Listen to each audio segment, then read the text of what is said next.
안녕하십니까. 스태프TV 한상희 연구원입니다. 3월 전망을 말씀드리려고 하는데요.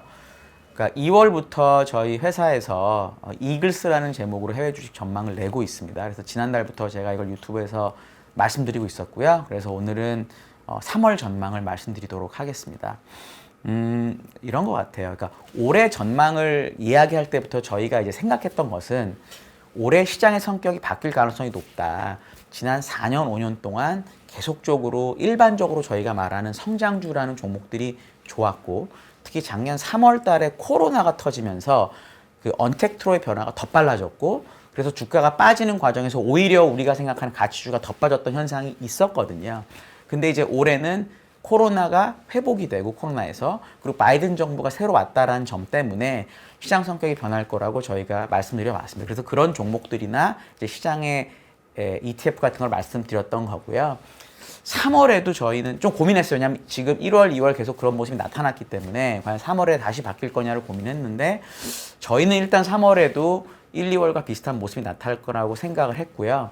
그냥 비근한 예를 들어드리면 지금 저희 촬영하는 날이 2월 24일인데 23일 날 미국 시장을 보고 제가 약간 그런 생각을 더 하게 됐습니다. 어땠냐?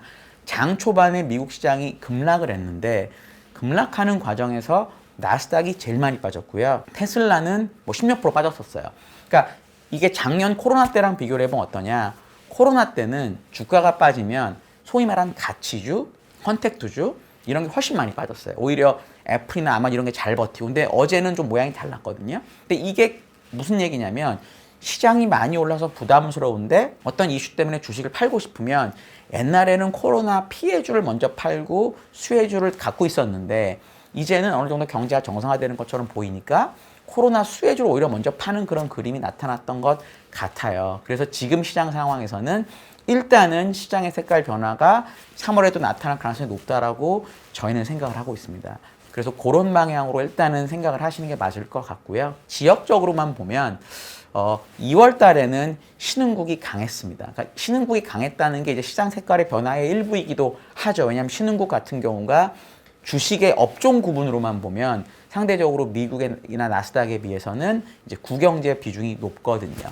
근데 3월 달에는 그래도 그나마 선진국이 신흥국보다 나을 것 같은 이유는 저희는 달러 강세 때문이라고 생각을 합니다. 달러가 지금 보시면 인덱스가 어제 기준 90.1인가 그랬던 것 같아요. 근데 신기한 게 올해 들어서 달러 인덱스를 좌우하는 그 기타 통화가 그렇게 많이 절상되지 않았어요. 그러니까 파운드를 제외하면, 파운드하고 위안 정도를 제외하면 옌이나 유로는 별로 절상이 안 됐거든요. 그러니까 이 달러의 약세가 어떤 뭐랄까 경제 펀더멘탈을 반영한다기보다는 백신을 빨리 맞은 영국의 변화 이런 거를 저는 반영한다고 보기 때문에 이 달러 약세를 그렇게 장기적으로 지금 볼 필요는 없다고 보고요. 그 근거는 제가 두 가지를 말씀드릴 건데, 첫 번째는 역사적으로 보면 달러 강세와 약세는 미국 국채와 영국, 프랑스, 독일, 일본 국채 금리의 차이의 추세에 따라서 많이 결정이 됐습니다. 무슨 얘기냐? 미국 국채가 일반적으로 이 4개국 국채보다 금리가 높아요. 그러니까 그냥 단순히 높다라는 거 가지고는 달러 강세가 적용이 되지 않는데, 어느 정도 수준의 금리 차이가 있다가 이게 벌어지기 시작하면 이 달러 채권에 대한 수요가 늘어나는 경향이 있습니다. 최근에 미국의 금리가 다른 나라 금리에 비해서 빠르게 올랐기 때문에 기본적으로 시차를 두고 달러 채권에 대한 수요가 늘어날 거고요. 그러면 달러 강세가 나타날 가능성이 높다라고 보고요. 두 번째는 중앙은행 자산인데, 저희가 잘 알고 있다시피 미국의 중앙은행도 자산을 많이 사고 있습니다. 어제 파월 총재도 기본적으로 계속 채권 사겠다고 했는데, 중요한 거는 중국 인민은행, 그다음에 일본의 일본은행, 유로, ECB 역시 여기도 자산을 많이 사고 있어요. 그래서 자산이 늘어나는 속도는 오히려 비미국 중앙은행들이 더 빨라요. 그러니까 이거를 상대적으로 비교해 보면 오히려 돈이 풀리는 속도는 달러보다 다른 통화가 더 빠를 수도 있다는 생각을 저는 해요. 지금 데이터상으로 그렇게 나타나고 있고요. 그래서 그 부분도 달러 강세를 야기할 수 있는 여지가 있다라고 생각을 합니다.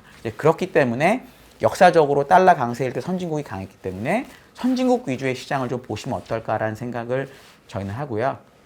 두 번째로 말씀드릴 사항은 인플레이션에 관한 부분입니다. 그러니까 지난달에도 말씀드리긴 했는데, 이 얘기를 드리고 요거를 가지고 이제 많은 기관 투자자분들하고 말씀을 드려보면은 이런 것 같아요. 그러니까 인플레이션이 올지 안 올지 좀 헷갈리고 온다고 생각해도 그 인플레이션에 맞는 투자를 해야 되는지가 헷갈리고 이런 지경이거든요. 그리고 또 하나는 인플레이션이 진짜 오는지에 대해서 저한테 또는 저희한테 어떤 반박을 하는 분도 있고 이래요. 그래서 저희가 지금 말씀드리려고 하는 것은 제가 생각하는 인플레이션 오는 이유하고 인플레이션이 안 올 수도 있다라고 생각하는 분들의 이유를 말씀드릴 거고 제가 왜 첫 번째 걸 생각하는지를 이제 말씀을 드릴 겁니다.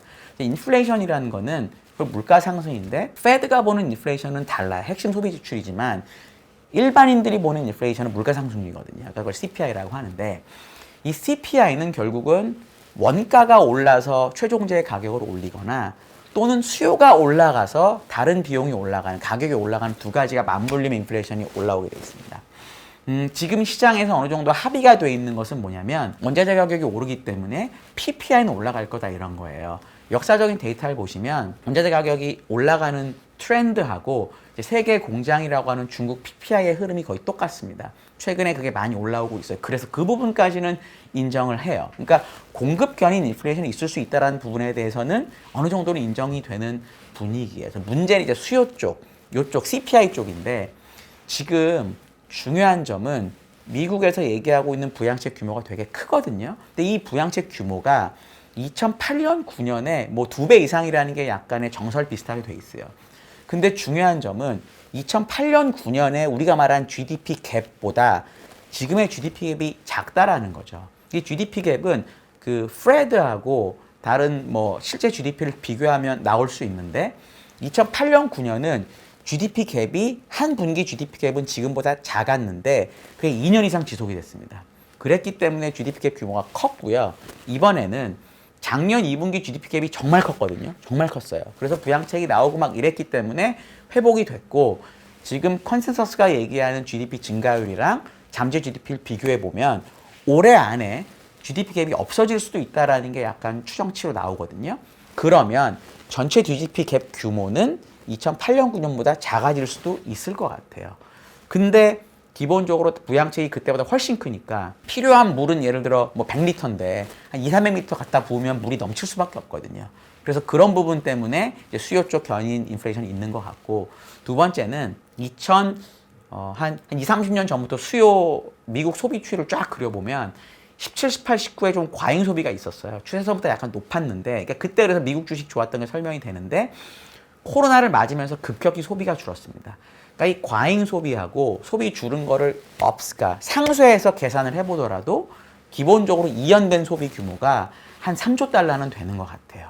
그럼 이 3조 달러라고 하는 이연 소비는 미국 GDP가 20조 달러가 넘으니까 한 15% 되는 거거든요. 그러니까 적은 규모가 아니라서 이 소비에 물린 소비, 그다음에 늘어난 돈 때문에 기본적으로 수요 견인 인플레이션도 있을 수 있다라고 저희는 생각을 해요. 그런데 이제 이거를 아니다라고 보는 분도 의견이 있어요. 그것도 간단히 말씀드리면 네 가지를 얘기하시더라고요. 세계화가 됐고 혁신이 됐고 인구 구조가 바뀌었고 그리고 마지막으로는 유동성이 풀렸기 때문에 PPI, 그러니까 원가가 오르더라도 물가로 전가할 수 없다라고 주장하는 논리도 있습니다. 데이터를 보면 어떠냐? 2010년까지는 9년까지는 이 PPI하고 CPI의 상관계수가 되게 높아요. 0.7 이상이었던 걸로 제가 기억을 하는데 2010년부터 2020년까지는 PPI랑 CPI의 상관계수가 떨어집니다. 그러니까 이걸 보시면서 사람들이 PPI가 올라가도 CPI는 별로 올라가지 않는다고 생각을 하는데 이제 저의 생각은 요 지난 10년은 리만 브라더스 사태 이후에 약간의 뭐랄까 변환기라고 저는 보거든요. 그러니까 일반적으로 우리가 오랫동안 알고 있는 PPI가 올라가면 CPI가 올라간다라는 이 원칙을 깰 정도의 차이는 아니다라고 봐요. 그래서 인플레이션이 오긴 올 것 같다라고 저희는 생각을 합니다. 그래서 그런 쪽으로 이제 시장에 대응을 하셔야 되고 2월에 말씀드렸던 대로 그런 쪽에 시장이 되면 역사적으로 어땠냐 에너지나 금융이나 소재나 일반 헬스케어나 이런 것들의 주가가 괜찮았어요. 그러니까 이건 당연한 게 미국의 70년 물가 상승률을 보면은 일반 물가 상승률보다 더 빨리 올릴 수 있는 부분이 이런 업종들이거든요. 그러니까 물가가 올라갈 때 원가가 올라가더라도 최종재 가격에 전가할 수 있는 업종들이 상대적으로 좋을 수 있을 것 같다라는 생각이 들고요. 그래서 이제 그런 관점에서 저희가 계속 말씀드려왔던 종목들이 괜찮지 않을까라고 생각을 해요. 그러니까 뭐 JP 모건이나 보잉이나 에어비앤비, LX 이런 네 종목을 저희가 말씀드린 걸 기억을 하는데 이제 그 중에 JP 모건은 이제 조금 주가가 올랐고 보잉도 조금 많이는 아니고 조금 오르고 했는데 물론 단기적으로 타이밍 같은 거는 잘 모르겠어요. 어떤 게 어떻게 될지 모르겠는데 장기적으로 보면 분명히 금리가 올라갈 거고 인플레이션이 오면 장기 투자하는 관점에서는 과거에 잘 나갔던 업종을 뭐 갖고 계신 것도 좋고 거기서 약간 포트폴리오의 변화를 주시는 달로 3월을 삼으면 어떨까라고 제가 생각을 하고 있습니다. 이상으로 마치겠습니다. 감사합니다.